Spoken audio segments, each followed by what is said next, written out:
আজকের ভিডিওতে আমি কভার করব মিলানের ঐতিহ্যবাহী ট্যুরিস্ট প্লেস নাবিলো গ্রান্দে।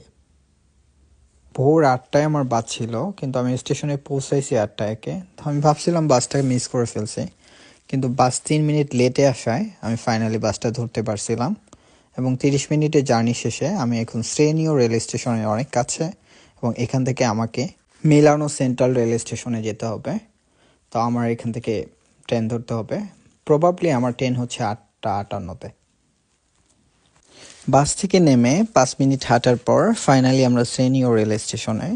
উন্নত বিশ্বে যখন আপনি ট্রেন ভ্রমণ করবেন তখন প্রত্যেকটা স্টেশনে আপনি এই ধরনের মনিটর খুঁজে পাবেন, যেখানে আপনি আপনার ট্রেনের শিডিউল, ট্রেন কোন প্ল্যাটফর্মে এসে থামবে, ট্রেন কোনো কারণে ডিলে করছে কিনা, সকল তথ্য আপনি পেয়ে যাবেন।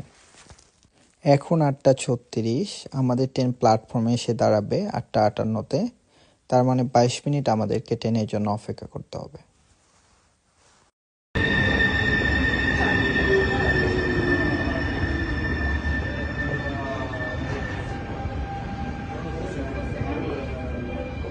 আমরা এই ট্রেনে মিলানো সেন্ট্রাল রেল স্টেশনে যাব। আমাদের হাতে যে সময়টুকু ছিল ভাবছিলাম ব্রেকফাস্টে করে নেব, কিন্তু পুলিশ ডকুমেন্ট নিয়ে ঝামেলা করে সেই সুযোগটা আর হয়ে ওঠেনি। তো মিলানো গিয়ে আমরা আমাদের ব্রেকফাস্ট করব। আমরা এখন ইতালির মিলান সেন্ট্রাল রেল স্টেশনে। সেন্ট্রাল রেল স্টেশনগুলো থেকে আপনি ইতালির সব জায়গায় ভ্রমণ করতে পারবেন। তো প্রথমে এখানে আমরা আমাদের ব্রেকফাস্টে করে নিব, তারপরে মেট্রো ধরে আমরা আমাদের ডেস্টিনেশনে চলে যাব। ট্রেন থেকে নেমে একটু হাঁটার পর ফাইনালি আমরা একটা বাঙালি রেস্টুরেন্টে চলে আসছি। বাসায় প্রতিদিন মাছ মাংস খেতে খেতে বিরক্ত, যার কারণে বাইরে এসে আমরা 2টা করে তান্দুরি এবং ডাল ভাজি অর্ডার করছি। এই রেস্টুরেন্টের ডাল ভাজিটা আসলে মারাত্মক রকম ভালো হয়। যদিও মামার সাথে বের হলে কখনো আমাকে পেমেন্ট করতে হয় না, মামাই সব পেমেন্ট করেন। সিরিয়াসলি মাছ মাংসের প্রতি বিরক্ত হয়ে আজকে আমরা ডাল ভাজি অর্ডার করছি। আমরা খাবার শেষ করে আমরা আমাদের মেট্রো ধরব। আবার অপেক্ষা মেট্রোর জন্য, যদিও প্রতি 5 মিনিট পর পর মেট্রো আসে। আমার ফোনে খুব বেশি চার্জ নাই, আমি হয়তো মেইন স্পটে গিয়ে ভিডিও করতে পারবো না, যার কারণে আমি মেট্রোর ভিডিওটা আর করছি না। তো দেখা হবে নাবিলো Grande. Finally I am in নাবিলো Grande. নাবিলো Grande একটি ইতালিয়ান শব্দ। নাবিলো শব্দের অর্থ ক্যানেল, গ্রান্দে শব্দের অর্থ হচ্ছে বিগ। মিলানের সবচেয়ে বড় এবং প্রাচীনতম ক্যানেল হচ্ছে এটা। রোমান এম্পেরিয়র ফ্রেডরিক বারবারোসাকে প্রতিহত করার জন্য একটা ড্রেনকে প্রশস্ত করে 1177 সালে সর্বপ্রথম এই ক্যানেলটি তৈরি করা হয়। মিলানের নাগরিকদের তীব্র প্রতিবাদ সত্ত্বেও 1258 সাল থেকে 1277 সাল পর্যন্ত এই ক্যানেলটাকে মিলান পর্যন্ত প্রসারিত করা হয়। আধুনিক পৃথিবীর মানুষগুলো সড়ক পরিবহনে বেশি নির্ভরশীল হওয়ার কারণে নাবিলো গ্রান্দে এখন শুধুই একটা পর্যটন কেন্দ্র। সত্যি কথা বলতে নাবিলো একটা স্পেশাল জায়গা মিলানের, যেখানে লোকাল ট্যুরিস্ট, স্টুডেন্ট সব এজে মানুষ এসে সারাদিনে ক্লান্তি ভুলে একটু রিল্যাক্স বা একটু ফান করার চেষ্টা করে। ট্যুরিস্ট অথবা মিলানে বসবাস করেন যেই হন না কেন, আমি রিকমেন্ড করব আপনি আপনার অবসর সময়টা এখানে যদি কাটিয়ে যান, অন্যরকম একটা ফিল পাবেন। এখানে প্রতি মাসের শেষ রবিবার একটা ফ্ল্যাট মার্কেট বসে এবং এই সময় এত পরিমাণ ক্রাউড থাকে যে এই যে রোডগুলো আছে এই রোডগুলো দিয়ে আপনি ইজিলি চলাফেরাই করতে পারবেন। ইতালিতে এসে একটা জিনিস খেয়াল করলাম, ইতালির এমন কোনো জায়গা নাই যেখানে বাঙালি নাই।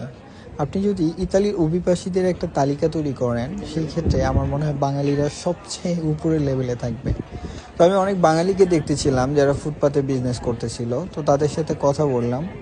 তো তাদের ফেসটা আমি রিভিল করি নাই, এই কারণে যে বাংলাদেশে অনেকেই হয়তো আমার ভিডিওগুলো দেখবেন, যার কারণে তাদেরকে স্ক্রিনের সামনে নিয়ে আসা হয় না। তো তারা বলতেছিল এই ফুটপাত থেকে তারা 3 থেকে 4 লক্ষ টাকা ইনকাম করে প্রতি মাসে। তো এই জায়গাটাতে শুক্র শনি রবি নাকি প্রচণ্ড পরিমাণ ভিড় হয় এবং এই সময়টাতে তাদের নাকি প্রচুর বেচা কেনা হয় এবং ওনারা বলতেছিল যে সন্ধ্যার পরে এখানে নাকি প্রচণ্ড পরিমাণ ক্রাউড থাকে। ইতালিতে মূলত যারা কাজ করেন তারা সন্ধ্যার পরে কিন্তু এই জায়গাগুলোতে ফান বা রিল্যাক্সের জন্য চলে আসেন। তো ডেফিনেটলি এই জায়গাটা অসম্ভব সুন্দর একটা জায়গা। আমি ফার্স্ট টাইম এসে আমার অনেক ভালো লাগছে। আপনারা যদি কখনো মিলানে আসেন তাহলে অবশ্যই এই জায়গাটা ভিজিট করতে পারেন। আরও একটা ইন্টারেস্টিং ব্যাপার আপনাদের সাথে শেয়ার করি, এই সেম কাহিনীটা আমি রোমানিয়াতেও দেখছি এবং ইতালিতে এসে দেখলাম যে কাহিনীটা সেম। এখানে বয়ফ্রেন্ড গার্লফ্রেন্ডরা একটা তালা কেনে, তালার উপর তাদের নাম লেখে সযত্নে, তারপরে এই তালার চাবিটা তারা পানিতে ফেলে দেয় এবং তারা চিন্তা করে যে এই তালা যতদিন কেউ না খুলবে ততদিন পর্যন্ত তাদের সম্পর্কের কখনো বিচ্ছেদ হবে না। এই যে ব্রিজটা দেখতে পাচ্ছেন, এই ব্রিজটাতে আপনার হাজার হাজার তালা দেখতে পাবেন, যেখানে গার্লফ্রেন্ড বয়ফ্রেন্ডরা এসে তালা কিনে তাদের নাম লিখে তারপরে কিন্তু চাবিটা পানিতে ফেলে দিছে। জিনিসটা আমাদের কাছে হাস্যকর মনে হলেও ওরা এটাকে মনে প্রাণে বিশ্বাস করে। এই ক্যানেলটা 50 কিলোমিটার দীর্ঘ এবং এখানে আপনি ফ্যান্সি বার, রেস্টুরেন্ট, আর্ট গ্যালারি পাবেন এবং এত এত ফ্যান্সি প্লেস আছে এখানে। তো আমার একটা ভিডিওতে পুরো প্লেসটাকে কভার করা কখনোই পসিবল না, সেক্ষেত্রে 3 থেকে 4 ঘন্টা ভিডিও করতে হবে, যেটা আমার পক্ষে একেবারেই অসম্ভব। তো আমি রিকমেন্ড করব আপনারা চাইলে এই জায়গা থেকে ঘুরে যেতে পারেন। তো আবার দেখা হচ্ছে পরবর্তী কোনো ভিডিওতে।